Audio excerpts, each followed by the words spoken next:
আমরা অনেকেই সুখ চাই, কিন্তু তার থেকেও বেশি চাই একটুখানি শান্তি, একটু স্বস্তির নিঃশ্বাস, যেখানে রাতে ঘুমানোর সময় বুকের মধ্যে কোনো পাথর থাকবে না, মন থাকবে হালকা, জীবন থাকবে সহজ। কিন্তু দিন শেষে চোখ বন্ধ করলে তোমার ভেতরে কি সত্যি শান্তি নামে? না বলা কথাগুলো, হারিয়ে যাওয়া সম্পর্কগুলো, অপেক্ষা, অভিযোগ, অনুশোচনার বোঝা, সব মিলিয়ে মনটা যেন একটা অদৃশ্য কারাগারে আটকে আছে। একবার এই প্রশ্নটা করো তো নিজেকে, আমি কি সত্যি সুখে আছি, নাকি শুধু অভিনয় করছি? আজ আমরা সেই 5টি বিষয়ের কথা বলবো, যেগুলো যদি তুমি আজই ছেড়ে দিতে পারো, তাহলে জীবন ধীরে ধীরে হয়ে উঠবে সহজ, হালকা আর শান্তিতে ভরা। আর একটা কথা সবসময় মনে রেখো, শান্তি আসে ভেতর থেকে, বাহিরে সেটা খুঁজে কোনো লাভ নেই। আমরা অনেকেই প্রতিদিন এমন এক স্মৃতির দরজা খুলে বাছি, যেখানে শুধুই আছে আক্ষেপ। একটা পুরনো প্রেম, একটা ভুল সিদ্ধান্ত, একটা অপমান, যা হয়তো অনেকেই ভুলে গিয়েছে, কিন্তু তুমি এখনো বুকের মাঝে নিয়ে ঘুরে বেড়াচ্ছ। তোমার জীবনের সেই অধ্যায় শেষ হয়ে গিয়েছে, কিন্তু তুমি এখনো সেই পাতায় আঙুল রেখে দিয়েছ। আমার একটা ফ্রেন্ড আছে, যার 4 বছর আগে সম্পর্ক ভেঙেছে। তখন থেকেই সে মনে করে তার মধ্যেই হয়তো দোষ ছিল।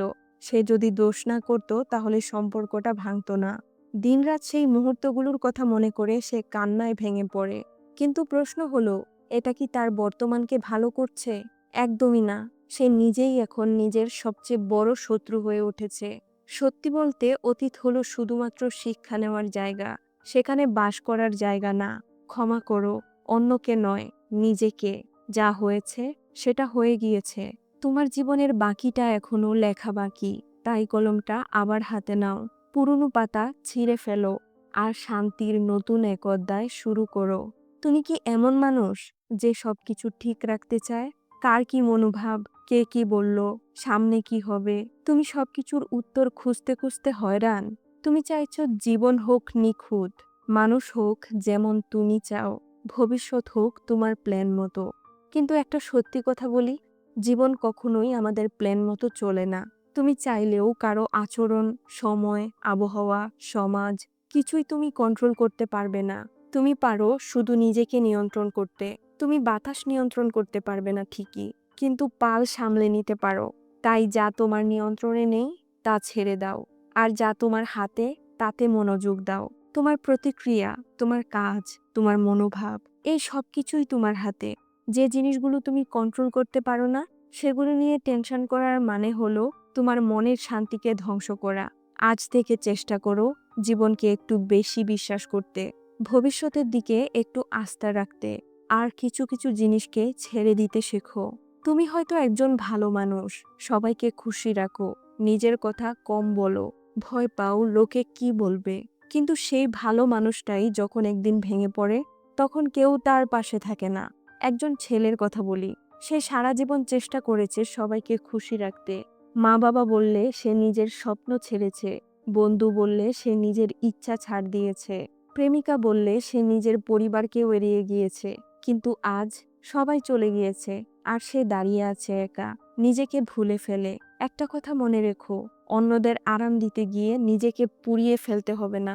তুমি যদি মানুষের স্বীকৃতির জন্য বাঁচো, তবে তাদের প্রত্যেকখানেই একদিন তুমি শেষ হয়ে যাবে। তুমি যতই চাও, সবার মন খুশি রাখা অসম্ভব। তুমি চিনি হলে কেউ বলবে ডায়াবেটিস, তুমি লবণ হলে কেউ বলবে ব্লাড প্রেশার। তাই আজ থেকে না বলা শেখো। তোমার মানসিক শান্তির মূল্য বোঝো, তোমার অনুভূতিগুলোকেও গুরুত্ব দাও। সবকিছুর আগে তুমি নিজের প্রতি একটা সম্মান রাখো, যেন একটা সময় সবকিছুকে না বলতে পারো যা তোমার শান্তি নষ্ট করে। তুমি হয়তো ফেসবুকে কারো সুন্দর জীবন দেখে ভাবো, ও কত সুখে আছে, আর আমি এমন। কিন্তু তুমি জানো না ওর ছবির পেছনে কি গল্প লুকানো। জীবন প্রতিযোগিতা না, এটা এক একজনের আলাদা পথ। তুমি যদি ফুল হও, তাহলে ফুলের মতো থাকো, অন্য কিছু হতে চাও কেন? একজনের বিদেশে যাওয়া, অন্যজনের প্রেমের সফলতা তোমার জীবনের মানদণ্ড হতে পারে না। তুলনা হলো আনন্দ চুরির সবচেয়ে বড় কারণ। তোমার জীবনের প্রথম অধ্যায়ের সঙ্গে অন্যের 20তম অধ্যায়ের তুলনা করো না। আজ থেকে প্রতিদিন নিজেকে জিজ্ঞেস করো, আমি কি গতকালের থেকে একটু হলেও ভালো হচ্ছি? এটাই শান্তির আসল সূত্র। নিজেকে উন্নত করতে এত ব্যস্ত থাকো যাতে অন্যদের সঙ্গে তুলনা করার সময়ই না থাকে। একটা সময় ছিল তুমি কাউকে অনেক ভালোবাসতে, কিংবা কারো কাছ থেকে একটা বড় আঘাত পেয়েছিলে। আজও তাকে মনে পড়লে তোমার রাগ ওঠে, কিন্তু সত্যিটা হলো সে হয়তো এখন নিশ্চিন্তে ঘুমাচ্ছে। আর তুমি এখনো ভেতরে ভেতরে পুড়ে মরছ। ঘৃণা, প্রতিশোধ, এগুলো আগুন যা আগেই তোমাকে পোড়ায়। ক্ষোভ পুষে রাখা মানে ইঁদুর মারতে গিয়ে নিজের ঘর জ্বালিয়ে ফেলা। ক্ষমা করো, অন্যের জন্য নয়, নিজের জন্য। ক্ষমা মানে ভুলে যাওয়া না, ক্ষমা মানে নিজেকে মুক্ত করা। তাই আজ একটা সিদ্ধান্ত নাও, আর নয় ঘৃণা, আর নয় আগুন। নিজেকে হালকা করো, শান্তি দাও।